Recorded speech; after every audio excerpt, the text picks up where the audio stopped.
اليوم أرخص لك. يقول أحد الأشخاص: طلبت من مطعم قريب من الحي الذي أسكن فيه نصف كيلو كباب عبر خدمة توصيل الطلبات للمنزل.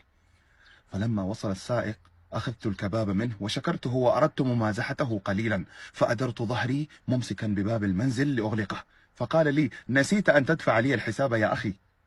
فرددت عليه ممازحا: الحساب يوم الحساب.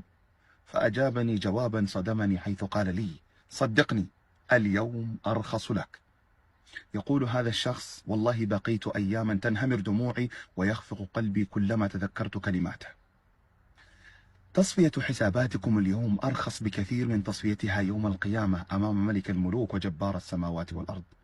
دقق في حساباتك مع من أسأت له، ومن ظلمته، ومن آذيته، ومن أهنته، ومن كسرت قلبه، ومن أخذت ماله ظلما وعدوانا، ومن أفقرته نفاقا وغيرة وحقدا، ومن تبليت عليه ولفقت له قضية، ومن كنت سببا في خسارة سعادته وشعوره بالأمان بسبب ثقته فيك وخذلانك له، ومن أخذت منه دينا ولم تعده له.